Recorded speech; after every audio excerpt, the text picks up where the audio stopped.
Good evening, and you are welcome to another exclusive interview with News.Band Television. Now, this week was a good week for investigative journalists. We saw a couple of reports starting from the Pandora papers to the Conflicts for Jihad report, all as a all as a champion for investigative journalism.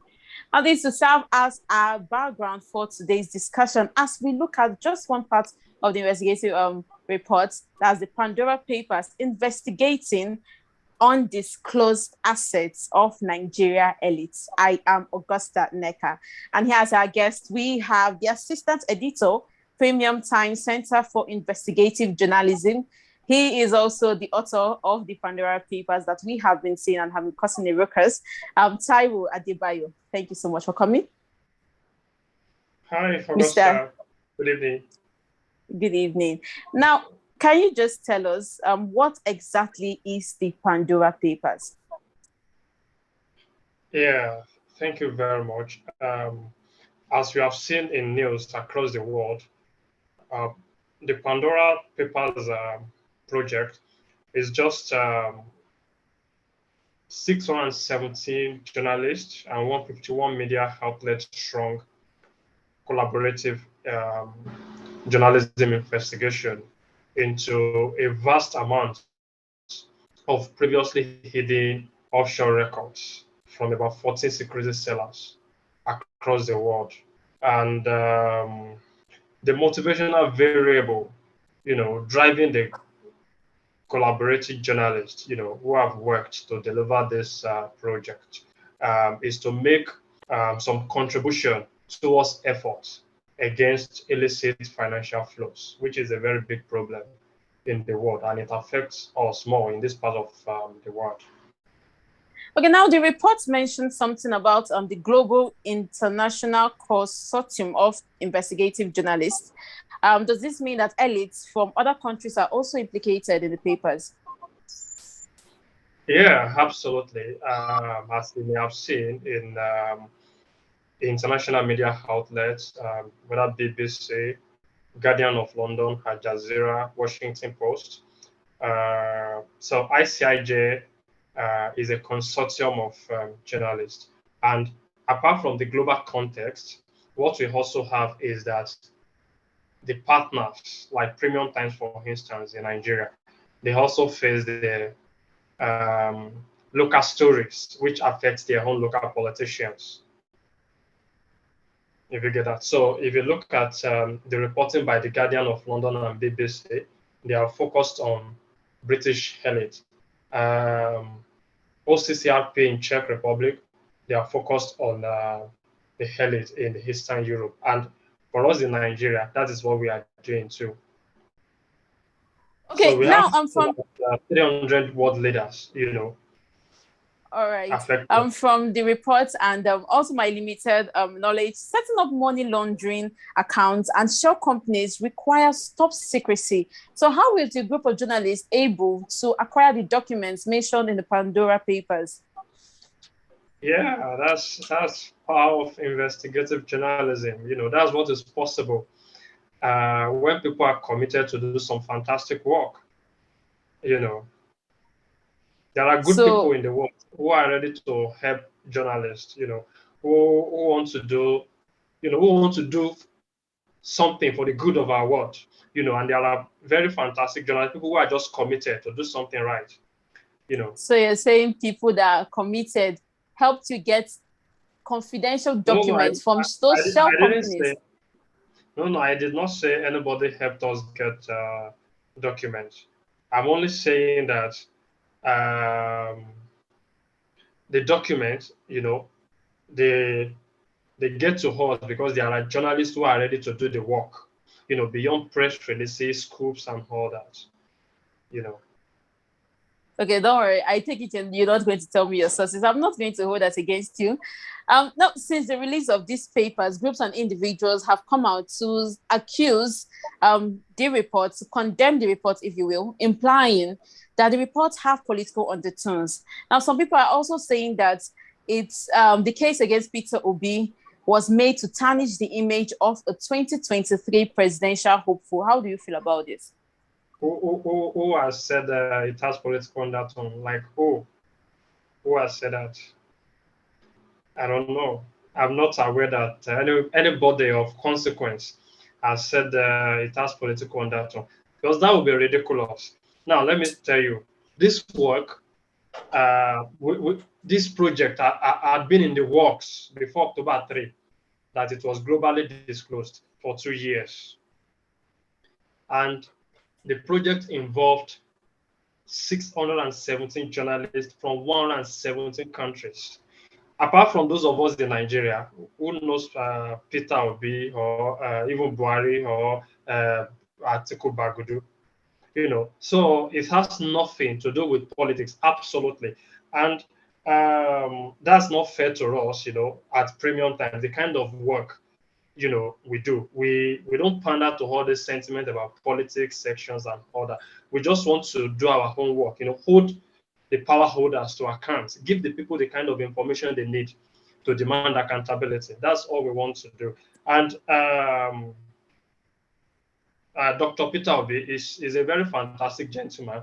If he reads some of the things people have said, he will be surprised. He will just be laughing, because we had discussion with him ahead of our publication. He came in person to our office. We talked. We took pictures together. We told him, okay, this is the issues we've got with you. There are clear rules in Nigeria's law, like you have to do this, you don't have to do this. You breached this. You didn't disagree with us. So if we have that, we should bury the story. What kind of country do we want? So Peter Obi belongs to Party A. We published another story this morning, affecting somebody from Party B. So who are we working for? Are we working for both Party A and Party B at the same time? All right. So it has Remember that nothing to do with politics whatsoever. Okay, remember that you can join this conversation simply by raising up your digital hand, and I'll try to accommodate as much questions and comments as possible. Now, speaking about the number of participants in this project, Nigeria is suffering from chronic corruption, both from public office holders and the regular masses. How did your team come up with the people to investigate? Hello?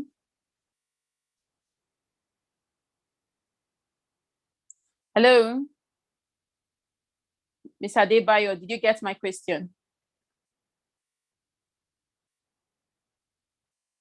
Mr. Adebayo? Yeah, I'm here. Did you get my question? I didn't. Okay, first of all, let me invite the public once more. I said that you can join the conversation simply by raising up your digital hand, and I'll try to accommodate as much questions and comments as possible. Now, I'm asking you, Nigeria is suffering from chronic corruption perpetrated by both public office holders and the general masses. How then did your team of journalists come up with the names that they investigated and indicted in their reports, in the report, sorry?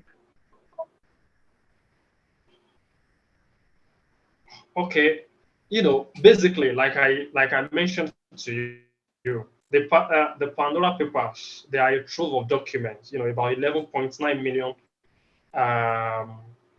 records, So what you do therefore is to search the records to see the names that come up systematically, So all Nigerian officials' names that come up would be reported. So you're But let me telling me also that, let me sorry, also let me tell just you, interject here, Mr. Adebayo. Mr. Adebayo, let me just, okay. Go ahead. Okay. Mr. So you have to also understand these records are from 14 secrecy sellers. And you have more than 14 secrecy sellers. So what it therefore means is that those we could not catch this time, we will later catch them later. Before now, we had Panama Papers, which is just leaks from just one secrecy seller, Mossack Fonseca in Panama, So it means that those we could not catch in Panama Papers, we're able to catch them, because we now have wider nets this time around. Okay, I was trying to ask you that. So what you're saying in essence is your team of journalists just had a lot of documents, and in the process of scanning through, you came up with the names that were indicted. Is that what you're saying? Yes. So it was not Everybody, as everybody that's involved. It's not what? so it's not that you your team single-handed some politicians and decided to investigate them. That was not the case. That would be ridiculous. That would mean that maybe we are somebody's tool. That's impossible. That's Okay, can you give impossible. us some of the names that we should expect to see in the upcoming Pandora papers? I'm not going to mention names, but we work very professionally, and confidentiality matters, until we publish. But I can tell you that we have about two more governors, you know. We have seven and ex-minister. We have lawmakers. We have heads of agencies. We have presidential appointees and advisors. Okay, So all right, that sounds like a very, very rich set of names. And I can see that News.Band is sharing a screen right now. Can we just look at that? I okay, I think can see. these are the top richest people in the world. Okay, you wanted to say something, please go ahead. Mr. Adebayo. Yeah, I concluded already. I only mentioned the categories of people that you could hope, to see in the coming days. All right, now speaking about the Panama Papers, that was published in 2016, 5 years ago to be precise. And the aftermath of that paper was tremendous outside Nigeria, but it was very limited in Nigeria. I'm going to ask you two questions now. Why do you think that was the case, and what do you think has changed from that time to date? Also, sorry, I said I'll ask you two questions. Let me make it three. And what do you think has changed from Okay. then to now, and how do you hope these Pandora papers will affect Nigeria reality? I asked three different questions. I don't know if you understood what I said. First, excuse me, as investigative journalists, what we try to do is to produce the kind of information people need to hold the authorities to account. That's what we try to do. If we do this kind of work, it's now for the people, for whom we are doing these things, to now rise to hold the government to account. So that goes to the issue of the quality of the citizenship, of democratic citizenship. If in Panama Papers, for instance, we revealed offshore secrets of Senate presidents, governors, these people, they represent some people, and their laws have been broken. Why did they not rise? So it could be as a result of the kind of citizenship we have got in Nigeria. We citizens, we have a lot to do. And secondly, the kind of reactions like, oh, it is politics. Oh, and so what? It is like the people we need as leaders are people who are less horrible. Like, oh, it's not a big deal. Oh, he broke the law. Oh, it's not a big these corrupt officials, a kind of liberty to do whatever they want. And bad governance, corruption, don't know anybody. It's blind. It affects all of us. We all suffer bad roads. We all suffer insecurity. We all suffer no water. So we have to rise above all this sectional sentiments and deal with substance. Okay, and do you think our citizens have grown enough to be able to use the current and Pandora papers to hold leaders accountable as you hope to achieve? Yeah, I think in the past years, in terms of civic culture, and I think there could be some difference this time around, but I believe that our people must do more. Our people must do more. Our people must do more. We have to rise above all these sectional sentiments. Okay, and are you confident? Let me just ask this before I allow And participants also, to start. Mr. Debayo. Mr. Okay. Debayo. Am I confident Please, or what? Yeah. go ahead. Go ahead. You were saying something. Yeah. I'm going to add that this issue also has international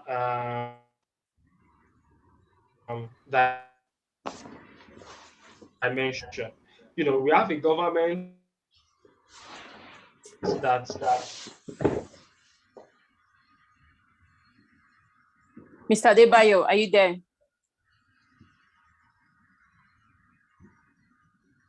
Mr. Debayo?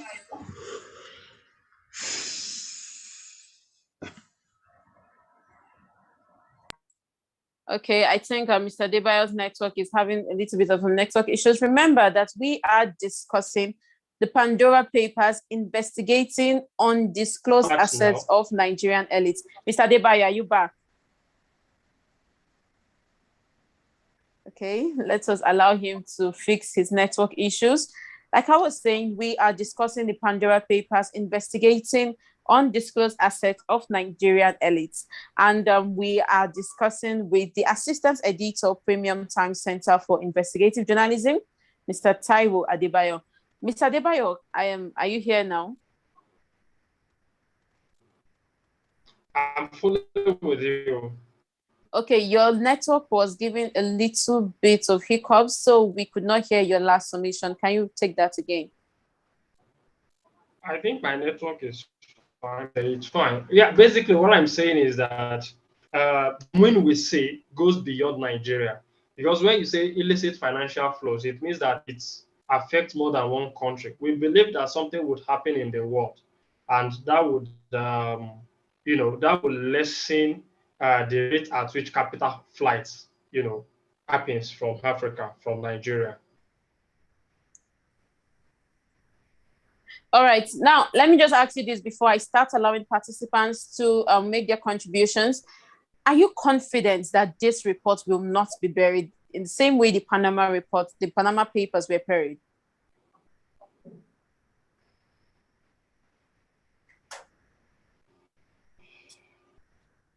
Mr. Adebayo, did you hear me?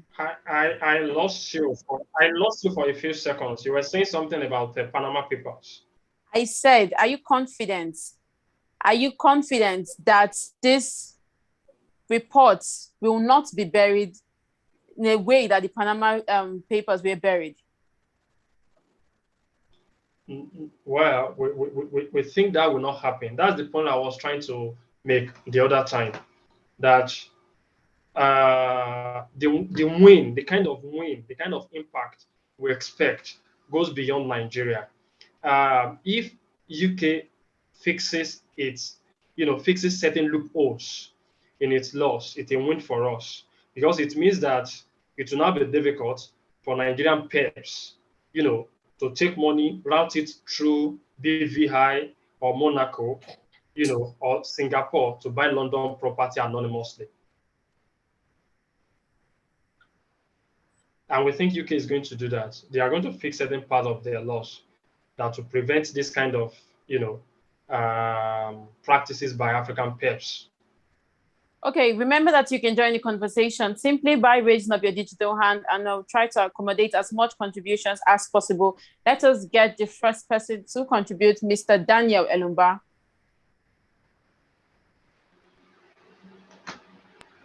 Mr. Adebayo, thank you very much. I would like to find out, how does it make you feel that of all the newspapers in Nigeria, that it's only Premium Times that was invited to take part in this multinational global project, and that you headed it? How does that make you feel? Yeah, very proud, of course. Very proud, of course. And then it's also gratifying that we are doing something that we are convinced, is in the interest of the public. We are making contribution towards efforts against illicit financial flows, which we believe is a very big problem affecting Africa and Nigeria particularly. Okay, are you aware of other African media houses that were invited to take part in this global project? Yes, yes, there are several other African media houses in Kenya, in Ghana, Zambia, Angola, several African countries. We have partners from 117 countries. So how is it that 117 countries? Premium times must be really big. What is the criteria for inviting media houses to take part in this project? Do you know? Yeah, perhaps. Okay, let me make the point, because you keep using the word invites. ICIJ is a consortium, so we are a partner, and it's about the portfolio of work you have done, the quality of work you have done in the area of investigative journalism. And at the risk of sounding modest, we have done some really fantastic work, some really fantastic work. We have done investigations that compelled response from the Dutch government that makes the European Union to, reform their law in the area of child labor. I don't want to sound immodest, but we are trying the area of investigative journalism. All right. Well, I understand. We have professionals, very thorough. I understand. You've been asked this question before initially, but getting into the database of these world-renowned asset management companies that create these shell companies abroad and then manage the portfolio of billionaires around the world, celebrities, elite politicians, head of state. How were you able to get into that database to get this report? Is it possible you can reveal?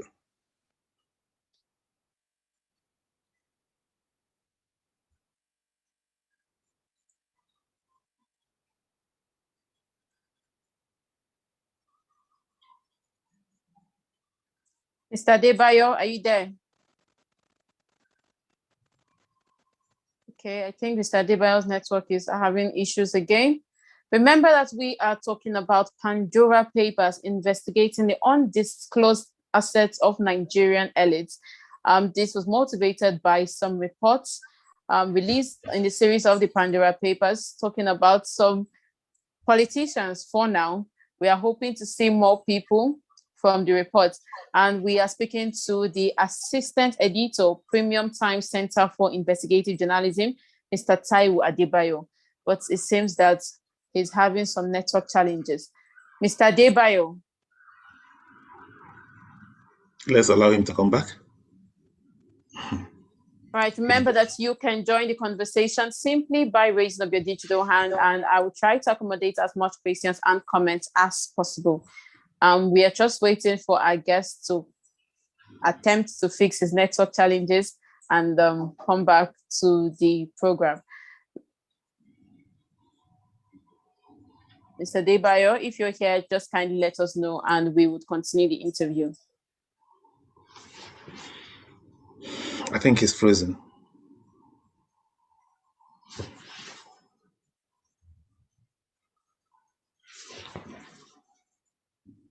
While we wait for him, remember that I'm just going to ask Pamsin Daigat. Pamsin, do you want to ask a question or make a contribution?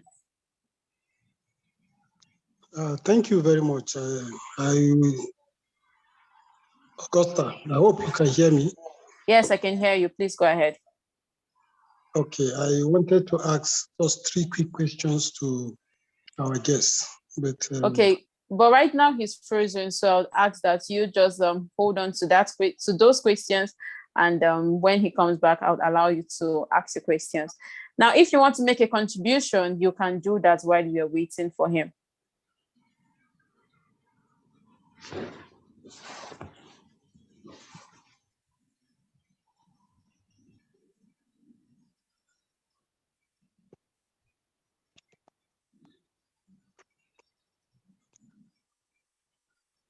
Okay. He's still frozen.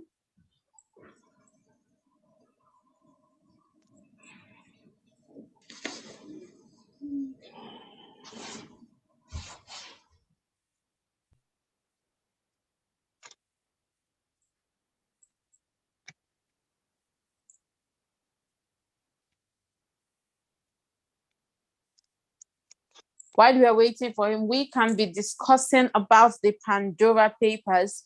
And maybe when he comes, he will clarify some of our assumptions, some of our analysis. But for now, we can be discussing that while we are waiting for him. Mr. Taiwo, whenever I don't know if you can hear me, but when you're back, kindly just indicate and we would continue the interview. Meanwhile, if you want to make a contribution, kindly raise up your digital hand and I would try to accommodate as much contribution as possible.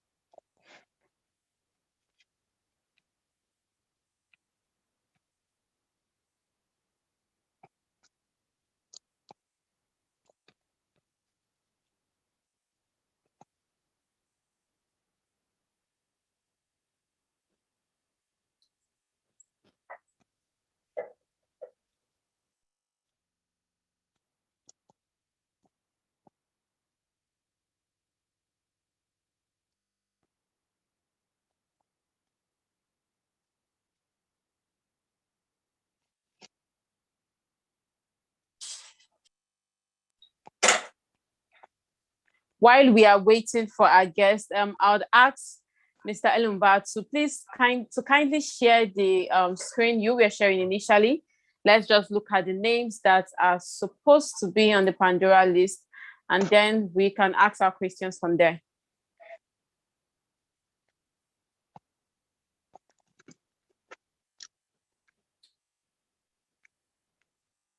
So if you can kindly start your screen share on the list of names that we suspect are going to be involved in the Pandora reports. 1 second. I'm sorry, I had a little network problem. I'm back. Okay, our guest is here. Mr. Adebayo. Okay, thank you. I think I was asking a question.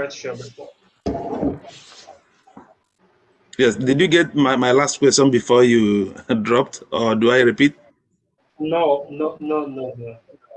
Yeah, you can just take it again, sir. Okay, this one thing about this the leaking of these Pandora papers is how were you able to get into the database of these global asset managers to get the detail? Is this something that can be made available to the public? No, it cannot. It cannot for me, but an inquiry can be made to the ICIJ in Washington, D.C.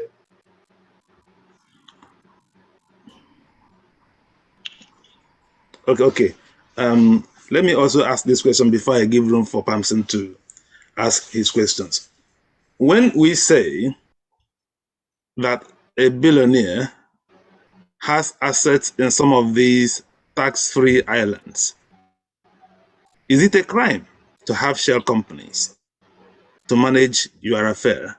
Instead of your company being based in your country of residence, you allow shell companies to manage your finances, your projects, your companies for you. Is it a crime? What is wrong with that?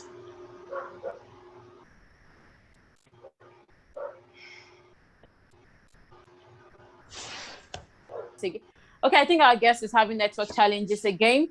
While we are waiting for sorry, him. I didn't hear. Can you hear me? Okay, you're here. All right, please go ahead.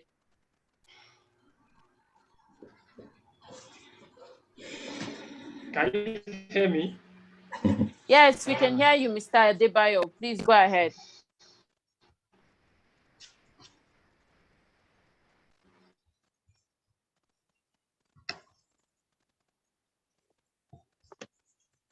Mr. Adebayo, are you there?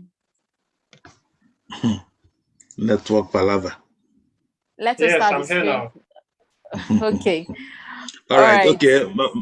My question is, when we hear that, someone has shell companies, billions of dollars abroad, some people will immediately think, oh, corruption is involved. But my question is it a crime to have shell companies manage your assets and funds for you? You register shell companies, South Africa, Channel Islands, Virgin Islands, Bermuda, all those countries, your company is based there. The company is based there, so you don't have to pay tax in your own residence country. Is it a crime?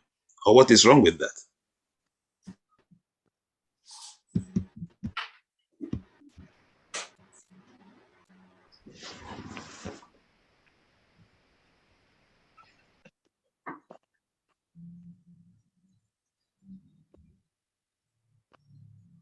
Hello.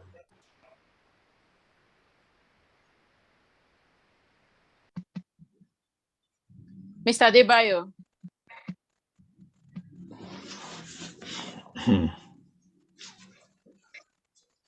Okay. We are really having network challenges right now. Mr. Adebayo. Yeah, Okay. the network has been very horrible, but I heard your question. So let me just quickly respond before the network act up again. Yeah, it's not a crime to have offshore. It's not a crime to have offshore companies. Absolutely. It's not a crime, to be sure, to have offshore companies. Hello? Go ahead. Yeah, it's not a crime to have offshore companies whatsoever. But it's, what reported. What we are saying is that Nigeria has rules about only operate foreign accounts. You can't continue to manage a business, whether in Nigeria or anywhere, as a public officer. These are clear rules. They are crimes because the law says they are crime. It is a crime to steal money because the law criminalizes theft. So it's the same way that owning assets that you do not declare is a crime in Nigeria, because the country's law says it's a crime. Because it could cause conflict of interest. You just don't know what offshore companies they are being used for. So I think I'm able to answer your question. Yeah, it's not a crime on the face of it. But if you are a public official in Nigeria, you cannot continue to direct a company, whether here in Nigeria or abroad. And any asset you own, you have to declare them. Thank you. Okay, let us go to Pamsin. Pamsin, your hand is up. Okay, thank you very much. My question to Adebayo, one is personal. How do you deal with the fear of possible intimidation and harassment as an investigative journalist? Do you kind of employ your own security, or what is your secret of surviving after all those revelations? That's number one, personal. The second one is our leaders in the Africa, for instance. What actually is the psyche of having to secure their wealth outside their nation? In the course of your study, have you been able to unravel why we venture into that? Because we don't see that happening to European nations hiding their own proceeds in other countries. So why is our own leaders having that psyche? And finally, you were talking about laws that... Okay, thank you very much. Yeah, I heard you. You mean why are African leaders, using offshore companies to hide assets, right? Is that the question? What's the psyche behind that? Do you tend to understand why they do that? Yeah. It's part of our reporting, But first, let me say that people in all parts of the world, whether in Nigeria, Kenya, Britain, hide their assets. The great offshore companies. Panama Papers also affected former British Prime Minister Tony Blair and his wife. The Jordan traditional ruler is also mentioned in the Panama Papers. So, sorry, in the Pandora Papers. So it affects people across the world. But here in Nigeria, why do people use this? Why do public officers particularly, why do they use offshore assets? One is that in Nigeria's constitution and the Code of Conduct Bureau and Tribunal, it says that if you are in office and you obtain any assets, you acquire any assets, that assets must be attributable to your income. Therefore, if as a minister or a senator in Nigeria, you want to buy a house in America for $2 million US, but you know that you cannot explain legitimately how you come by that money. What you will do, therefore, is to go to a country like BVI, register an offshore company there. It is that company that you will now use to go buy that property. Therefore, the authorities in Nigeria will not be able to trace your name because you will only exist in some files as ultimate beneficial holder. So only thing they would say is the company, is the name of the company and some nominees as directors. Do you get that? No, so I got that. In Nigeria, it's just a way of circumventing law. Another reason is this: as a politician in Nigeria or a public office holder in Nigeria, it will be very difficult for you to be able to even open an account in the UK or buy a house in the UK because you will be treated as a PEP, politically exposed person. There will be enhanced due diligence, which you may not be able to circumvent. So what you would do, therefore, is to go to BVI or Panama or Singapore, register a company there. It is that company that you will now take to go invest in the London property market. And that's the loophole I was talking about earlier in the UK law. If a foreign company is buying house in London, they don't need to tell the authorities that this is the owner of the company. They only want to see the company. So if I were a Nigerian politician now, I have stolen a lot of money. There's no way I can buy a London property directly in my own name. I cannot scale the due diligence checks that the authorities have put in place there. I will just go to a BV, I will just go to a tax haven or secrecy haven, register one company there. I call it ABD BVI Limited. Take it to London, buy a house there. They will not know, and I've done money laundering. I've stolen money in Africa, in Kenya. That's classic example of illicit financial flow. Nobody would know. Another thing is this. You hear our ministers, you hear federal government, you hear state government say, oh, we are giving this contract to one foreign contractor or something.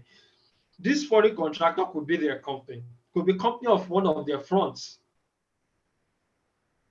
But you will not know because you will not see, except for the kind of work we have done, disclosing the owners of these offshore companies. You will not know the owners because they are meant to be shrouded in secrecy. And that's why this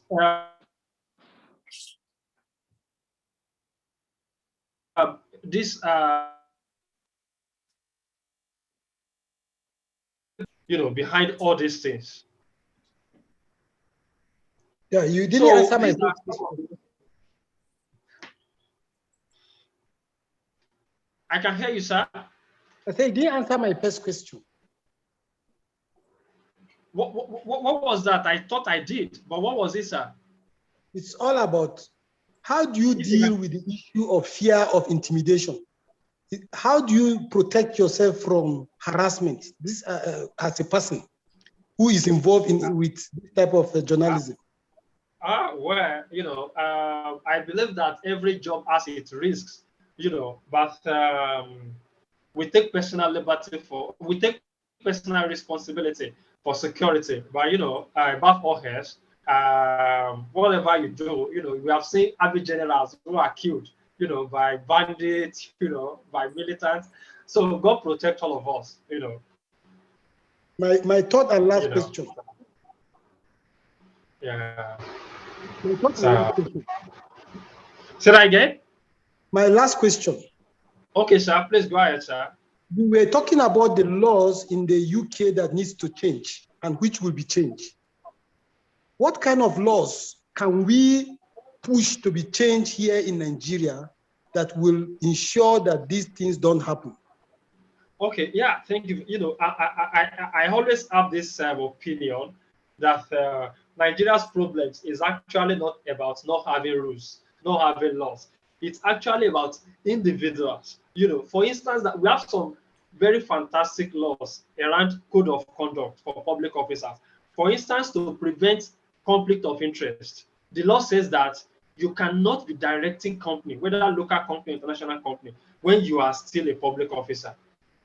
The law also says that you cannot own a foreign account, but our people still find a way, you know, of circumventing this law. So we have rules, we have laws, that can prevent these issues. No law in Nigeria says that I go and steal money, but more importantly, what we need is actually punishing people who have been caught, punishing in terms of action from the government, from the anti-graft agencies, but also by the citizens, by the people. We shouldn't be the masses they will call when they need to vote again. We shouldn't be the masses that they will appeal to go defend them on Twitter, on Facebook. People who don't know when they are structuring these secrecy activities. You know, so if they know that they will be rejected in their community, they will not steal money and still get chieftaincy title in their community. They will want to act well. They will know that there's no any incentive for this thing. You are a local government chairman in Nigeria. In a matter of 6 months, you have built a duplex, and on top of that, the king in the village still give you Otoba of your village, or Akunatakasi of your village, or Sarki of your village, or something. You know, that means that society has accepted it as, oh, corruption is a normal thing. But if you have the kind of situation that you were Akunatakasi or Otuba before, and immediately they find that, oh, where has this guy got this money to build this duplex? You know, you are removed as Akunatakasi or Otuba. You will know that, oh, let me do well. Because why do people steal money? To impress others. But if they have seen that, oh, nobody even cares. But if you are hardworking, you know, you do your work well. Look at Obi Kubana in Eastern Nigeria, for instance. He's a private citizen. I don't know what he's done, but then what you know, that, oh, he's doing something. People received him and all that. But if you are a public officer, you shouldn't get that kind of reception in the village, except of course you can say, this is how I have made this money. So what we need is actions from both the society, that is the citizens, and the government, the anti-graft agencies. Punish people, let people go to jail, let people see that what they are doing is wrong. All right, let us hear from Mr. Daniel Elumba again. Mr. Elumba. My next question will be, from these Pandora papers, how many more names are we expecting to see from premium time? Because we are concerned with those whose world have been disclosed in Nigeria. I'm personally also interested in the names I'm reading concerning the United Kingdom. But I'm sure Nigerians would like to know Nigerian billionaires, politicians, celebrities, whose names are there. And we are only getting this now from Premium Times. So how many more names do we expect from Premium Times?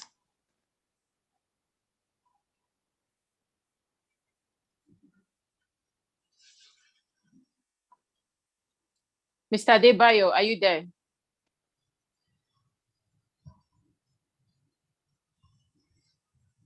Mr. Adebayo? Allow him to come back. It's network. Network have been terrible here in this part. I don't know where he's responding from. And it seems it always happens when Mr. Elumba asks a question. I don't know whether he's running from a question. My brother Taiwo, are you there?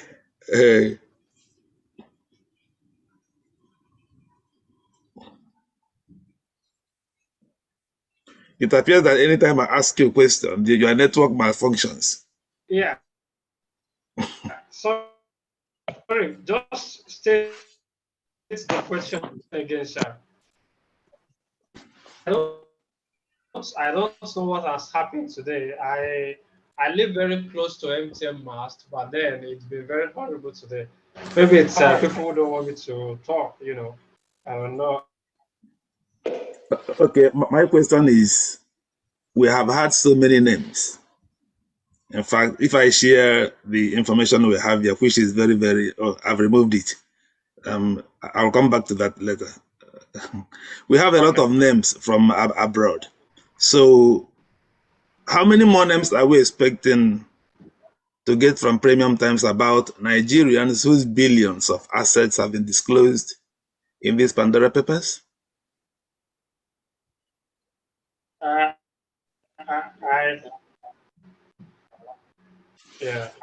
would not be able to give a definite number, but like I told Augusta earlier, some more names, you know, in the coming days, you know, tomorrow, Thursday, Friday, next week, you know, and we are looking at governors, we are looking at, you know, people who have held serious positions in the country.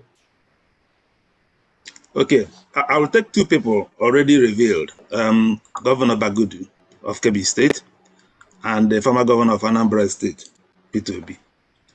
In the case of Governor Bagudu, I'll look at your editorial practice here, if you don't mind. Do you think it is okay to use such words as dirty billions when describing the money he has made? And secondly, Dr. Bagudu is not a new person with scandals. So what effect will this revelation have, if any, on his political career, going by what Nigerians know about his relationship with Abacha that didn't stop him from becoming the governor of Kebbi State and other high-profile appointments? So if you take these two questions, please. Thank you. Yeah, thank you. Yeah, on Atiku Bagudu, you know, the public knowledge of Bagudu's corruption is very vague. So what we have done is to show, as matter of fact, you know, the companies he used and how he has tried to hide the money stolen from Nigeria, you know, and of course with the help of some prestigious British firms. So that's what we have tried to do. Okay, let me just ask this. I don't know if Mr. Ilumba is done. Mr. Ilumba, are you done with your questions? My next question will be, you gave P2B right of response. Did you also give Dr. Bagudu the right of response in this article? Yes, we did. Yes, we did. We did. We wrote to everybody. Everybody.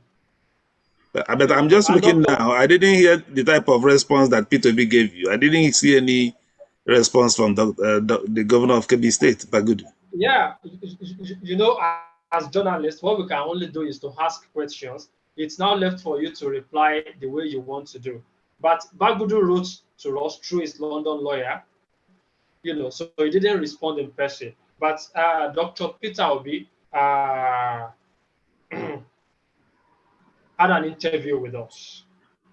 Okay, I will ask you then before I give room again for someone else. When you look at the former governor of Anambra State, Peter Obi's response, he was in fact saying that it is a political witch hunt, that he has done nothing wrong, and that your report appears to be a sponsored report. He also questioned your editorial style, that you did not just give the facts for your readers to judge, but at some point in your report, you were editorializing, passing judgments. What would be your response to that?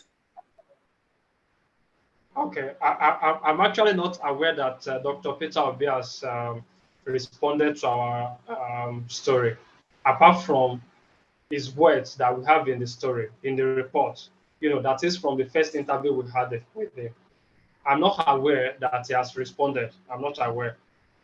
Okay, did you see the word? Okay, I think he responded indirectly. Did you see the report that was said to have been that press statement by a group that calls itself Justice for, what did they call it? Let me get the report if you don't mind.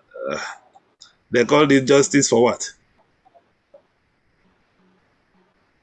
Okay. Let me quickly share the screen. Obi Group dismisses sponsored Premium Times report, says investigations will vindicate him. So how will you respond when he said that the group called themselves Nigerians for Justice? They said that your report was by desperate political forces afraid of P2B's rising political profile ahead of the 2023 elections.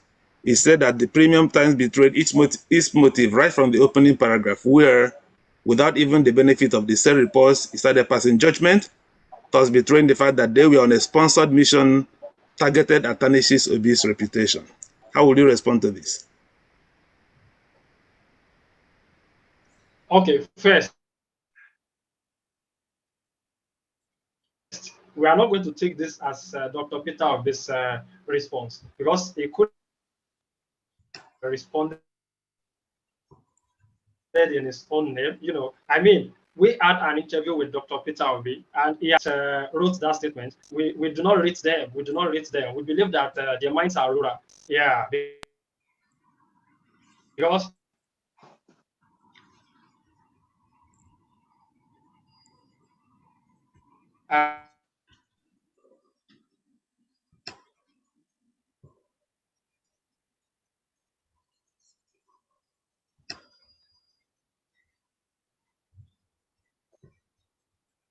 you did not declare your assets when you were supposed to do. It breaks this law. That's what we spelled out. It's very clear. And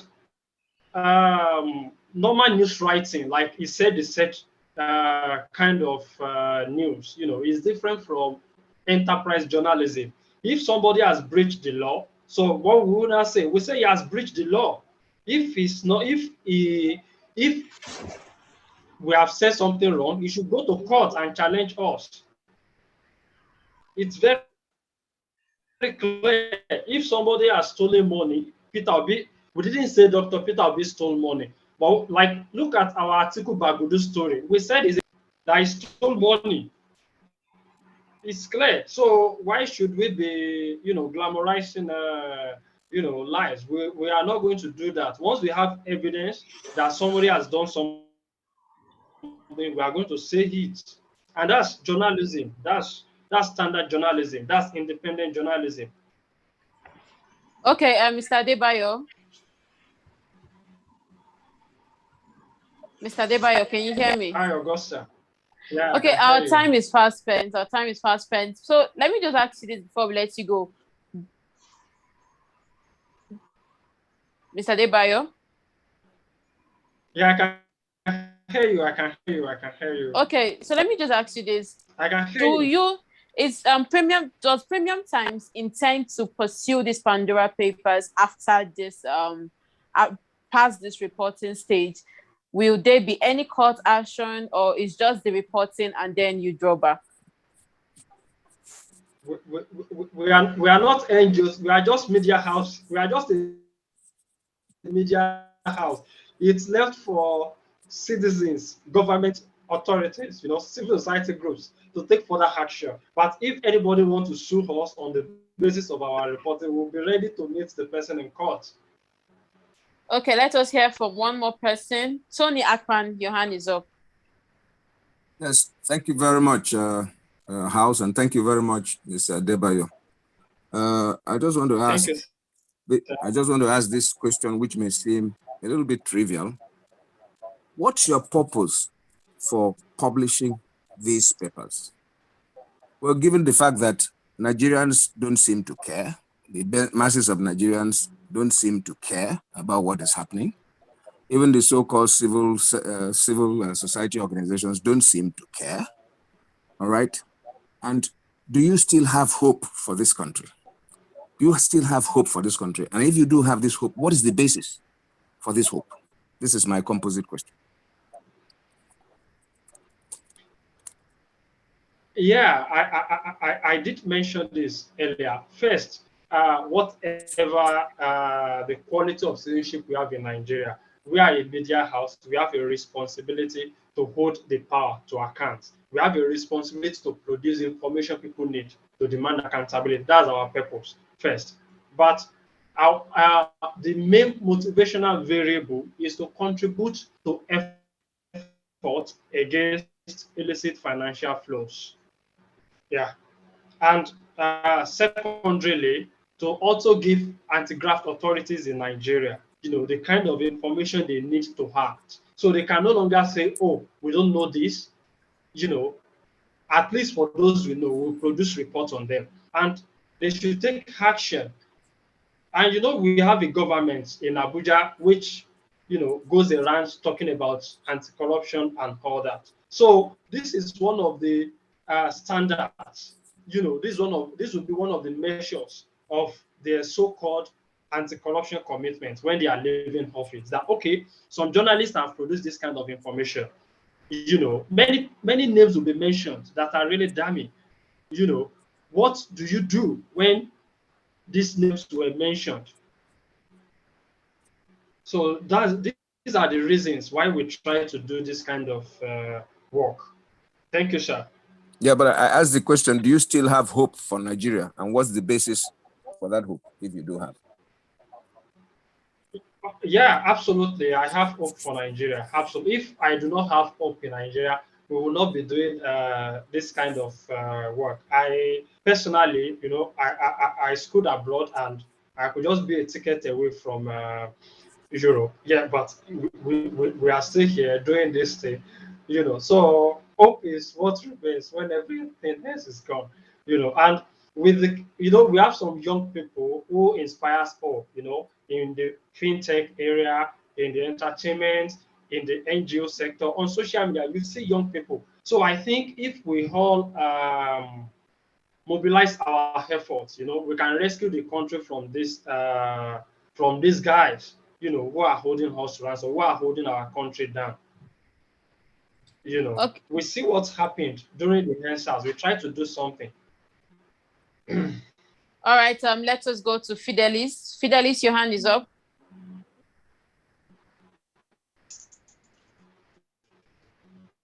Yeah, thank you.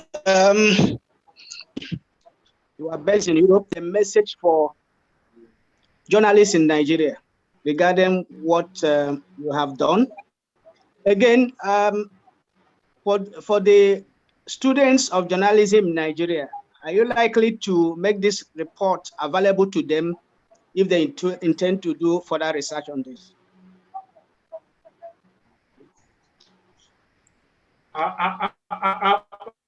Absolutely, absolutely. The reports we have done, from the leaks. They are online. They can be accessed, So absolutely, and also at Premium Times we have PT Academy, Premium Times Academy. We have training opportunities. As a matter of fact, in 2017, during my master's in the UK, my side work was mentoring campus journalists. We have about 30 campus networks, and many of them are full-time professional journalists today. So we very well work with student journalists across universities, polytechnics in Nigeria. Yeah. So we are very much ready to train, to mentor young journalists on our campuses. Okay, I think that's as much as we can. Mr. Adebayo, do you have any last things to say before I round up? Well, I want to thank you, Augusta, for inviting me, despite the bad network. And I'm very happy, to have spoken with these very fantastic people who expressed, appreciation, towards the kind of work we do. Thank you very much. All right, that's as much as we can take on today's exclusive interview powered by News.Band Television. We have been discussing Pandora Papers, investigating the undisclosed assets of Nigeria elites. Special thanks to our guest, the assistant editor for Premium Times Center for Investigative Journalism, Mr. Taiwo Adebayo. Mr. Adebayo, thank you so much for coming. And also special thanks to all the participants